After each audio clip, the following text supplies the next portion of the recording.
Hello toi, bienvenue à nouveau dans Mon Petit Mess, cette fois-ci la saison 2. Mon Petit Mess, c'est un podcast dans lequel je t'emmène dans le joyeux bazar de mon cerveau et où je te parle de plein de choses. Organisation, business, tout y passe, surtout le design et le branding.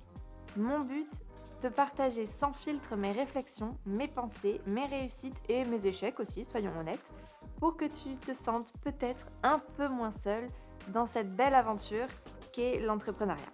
Alors si ce programme te plaît, bienvenue, je suis Margot et je suis très heureuse de pouvoir être la petite voix dans tes oreilles le temps de cet épisode. Belle écoute! Hello et bienvenue dans Mon Petit Mess. Je suis très contente de te retrouver pour ce premier épisode de 2024. D'ailleurs, bonne année, je te souhaite beaucoup de réussite et de douceur pour cette année. Je pense que c'est le mieux que je puisse te souhaiter.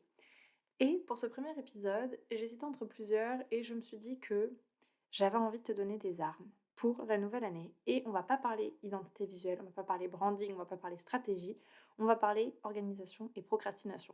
Because si tu me connais, je suis une immense procrastinateuse, ou du moins je l'étais avant de mettre en place des petites techniques, mais vraiment ça en est arrivé à un point assez incroyable, au point que je pense que je pourrais avoir une médaille et au point que j'ai quand même deux trois astuces pour éviter de trop procrastiner.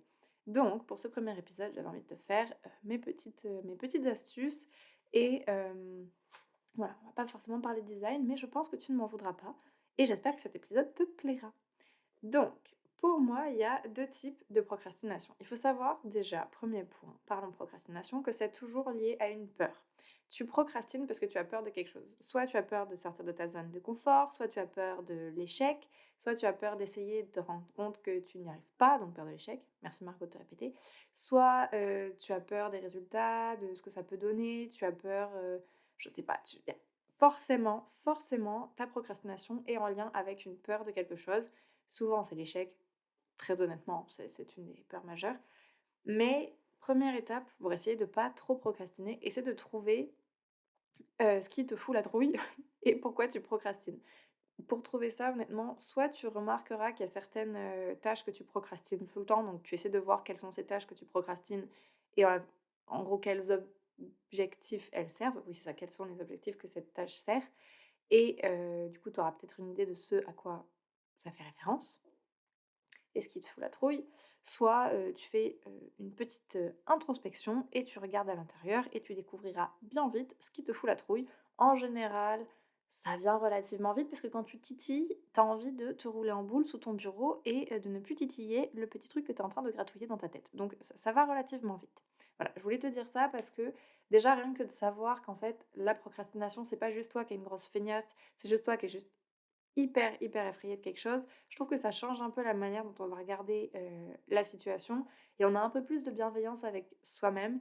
Donc c'est pas juste que, tu as la flemme, c'est pas juste que tu travailles pas bien, c'est pas que tu manques de, quelque chose, que ce soit de motivation, de truc ou de machin. C'est juste que tu as terriblement peur de quelque chose et c'est sûr qu'affronter ses peurs, c'est quelque chose qui est pas hyper facile. Donc première chose, on prend un peu de recul, on se rappelle qu'on n'est pas une grosse merde parce que alors je dis ça, c'est pas que je te traite de grosse merde, c'est juste que moi, je sais que quand je procrastinais trop, je finissais ma journée, j'avais l'impression d'être une énorme merde, je comprenais pas pourquoi j'y arrivais pas et les autres, ils y arrivent très bien et j'avais tendance à vachement me dévaluer, après une journée, pas hyper efficace.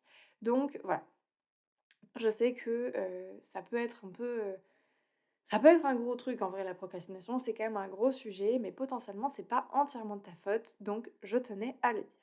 Du coup, je disais, il existe pour moi deux sortes de procrastination. On va prendre un exemple pour que ce soit plus simple. Mettons que tu es en train de créer une nouvelle offre et que tu dois créer tes visuels pour cette nouvelle offre, mais que tu procrastines cette tâche. Potentiellement, c'est parce que tu as peur du coup de la sortir et tu as peur que cette offre échoue. Donc, cette dernière tâche qui est franchement l'aboutissement de tout ce que tu as fait, vraiment juste sortir les visuels, si ça te c'est trop tangible, c'est trop concret, donc tu vas procrastiner. Et donc là, il y a 2 options. Soit tu vas procrastiner en faisant autre chose, à savoir scroller sur ton téléphone, regarder des séries, aller faire la vaisselle parce que mon Dieu, c'est hyper important là de suite maintenant à 10h30 du matin de faire ma vaisselle. Donc soit tu vas faire ça, soit tu vas faire ce que j'appelle la procrastination active, c'est-à-dire que tu vas faire plein de tâches qui sont hyper importantes, qui sont du travail, mais qui ne sont absolument pas en lien avec créer tes visuels. Donc tu vas traiter tes mails, tu vas réorganiser ton bureau, tu vas repenser ton service client, tu vas repenser ton processus client, tu vas repenser à ce nouveau truc que tu voulais faire. Tu voulais pas faire un podcast cette année? Ouais, tu vas regarder ça.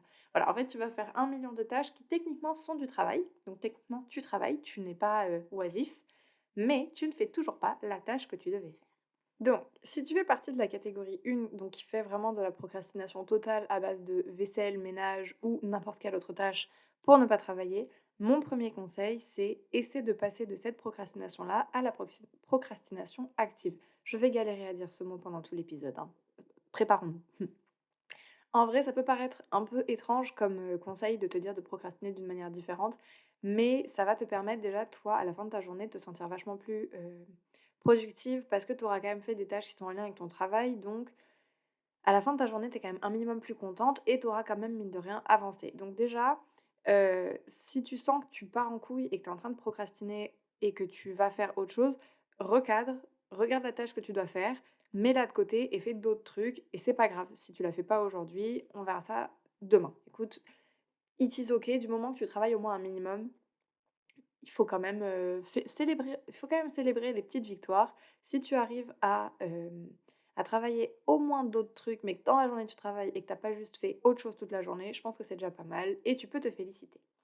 Maintenant, si tu fais partie de la deuxième catégorie, qui elle procrastine déjà bien activement et qui est passée maître dans l'art de faire autre chose, mais quand même de travailler, je vais te donner des petites astuces pour, je vais pas te dire complètement arrêter de procrastiner parce que honnêtement, je pense qu'on procrastinera toujours un peu et parce que des fois, tu juste pas la tête à travailler et donc, ou pas la tête à faire des grosses tâches en tout cas.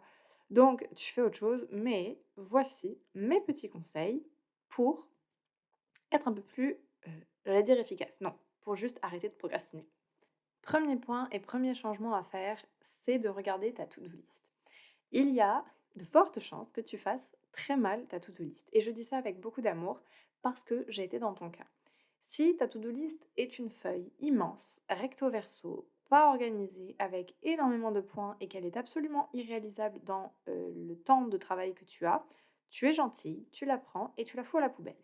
Je vais t'apprendre à faire une to-do list organisée, réalisable et qui ne te donne pas envie de te défenestrer, parce que ce serait un peu dommage. C'est une technique que j'ai mise au point moi-même. S'il faut, elle fonctionnera pas avec toi, mais franchement, moi, depuis que je l'ai faite, elle m'a changé la vie et j'en ai parlé à 2-3 potes et franchement, elle a l'air de faire ses preuves.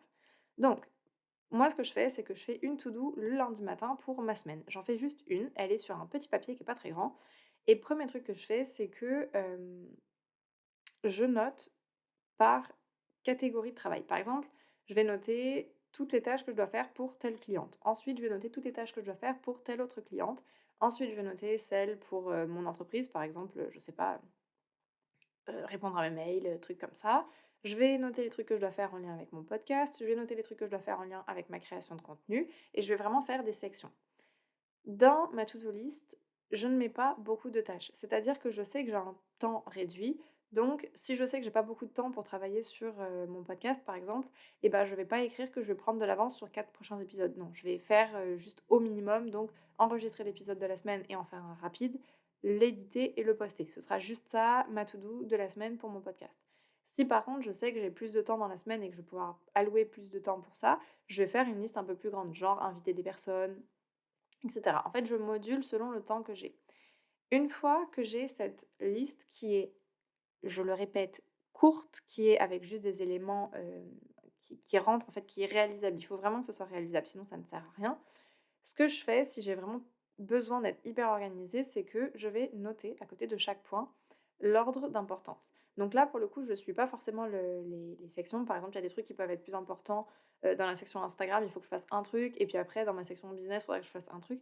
Bref, en fait, je vais numéroter les tâches que je dois faire, comme ça, je sais que c'est hyper organisé, et une fois que j'ai fini ma tâche, je sais exactement à laquelle passer.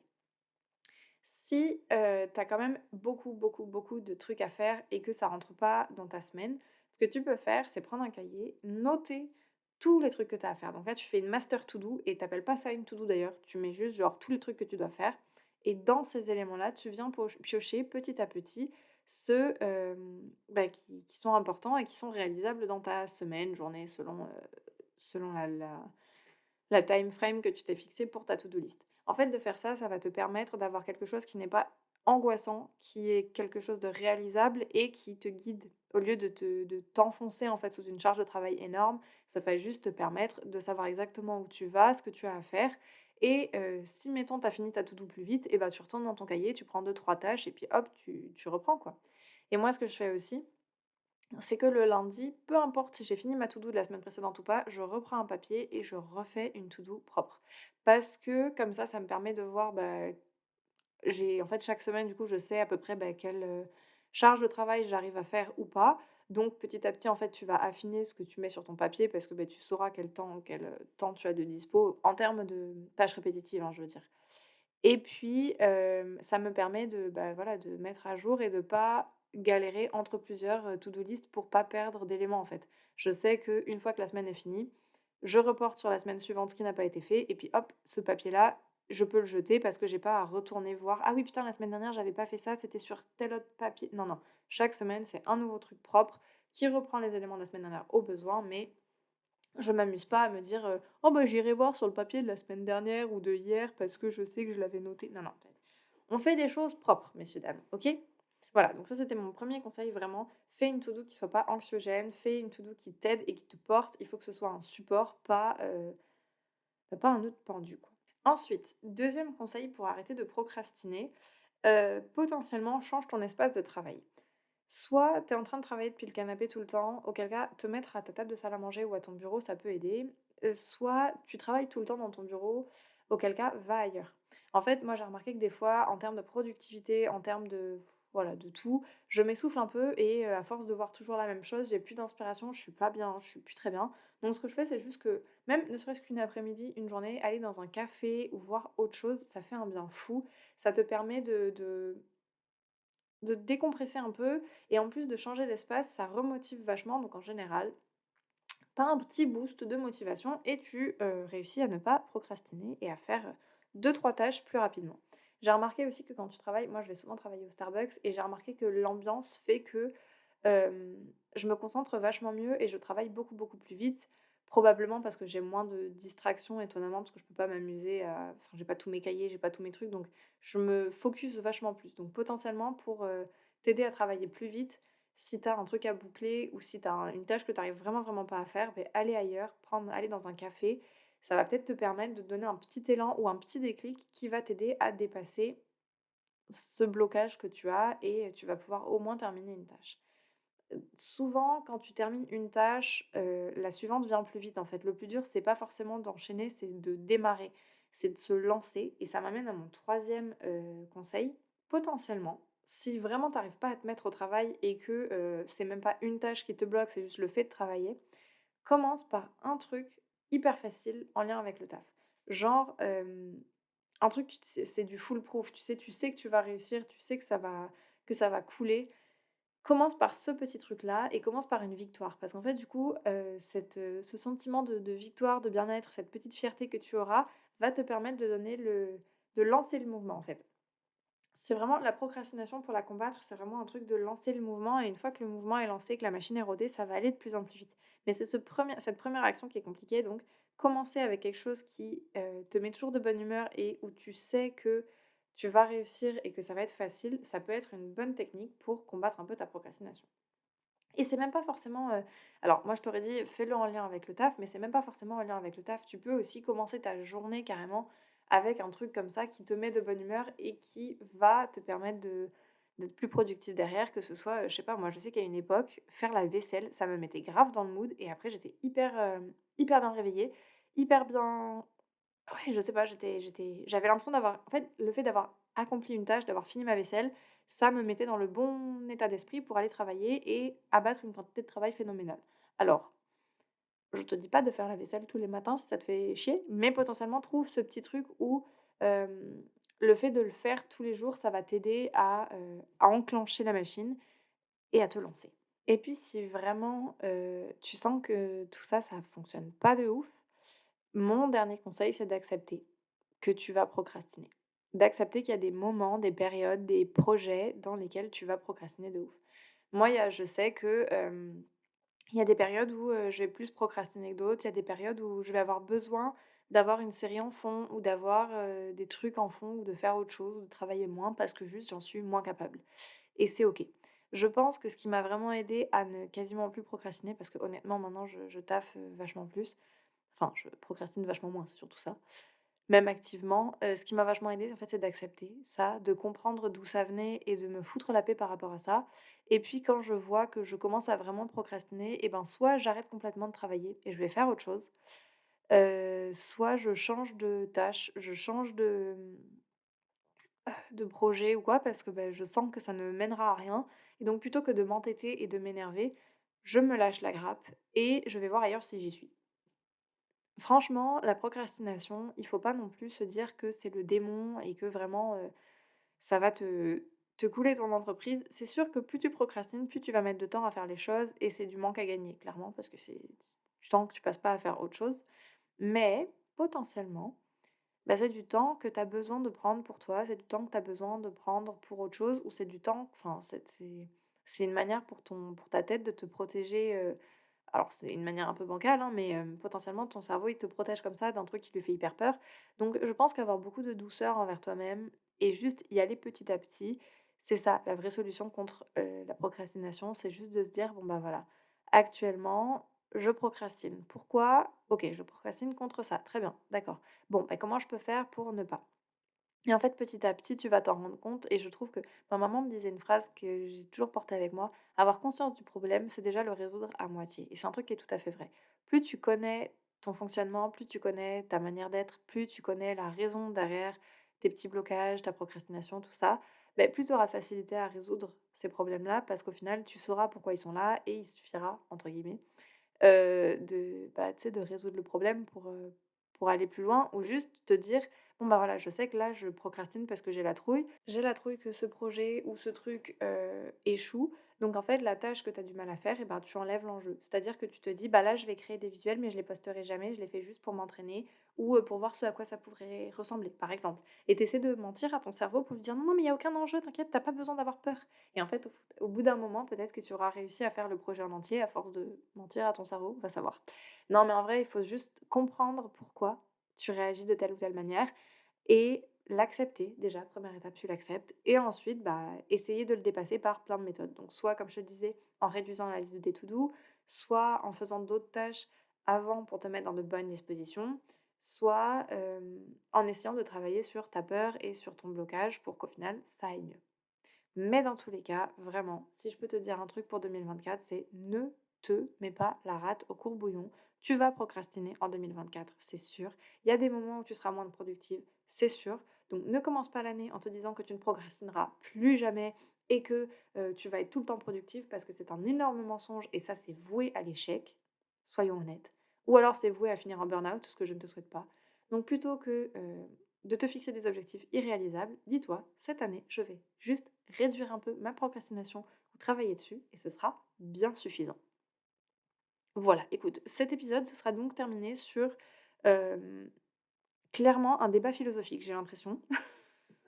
Mais non, mais en vrai, sérieusement, j'espère que cet épisode t'aura un minimum plu. C'est des petits conseils pas ça casse pas 3 pattes à un canard, mais franchement, ça m'a pris plusieurs années pour réussir à passer de «je suis une serial procrastineuse» à «je ne procrastine quasiment plus», donc je me suis dit que je pouvais potentiellement partager ma sagesse avec toi. C'est maintenant chose faite et sur ce, je vais pouvoir arrêter ce podcast et te laisser retourner à tes petites affaires. Si l'épisode t'a quand même été utile, si t'as appris des trucs ou si d'ailleurs t'as des techniques pour ne plus procrastiner et que tu veux les partager avec tout le monde, n'hésite pas à laisser un petit commentaire, à laisser des étoiles aussi si le podcast t'a plu parce que ça me fait toujours très plaisir et ça m'encourage. Si jamais tu te demandes ce que je fais quand je ne procrastine pas et ce sur quoi je travaille, tu peux me rejoindre sur Instagram @margogestin.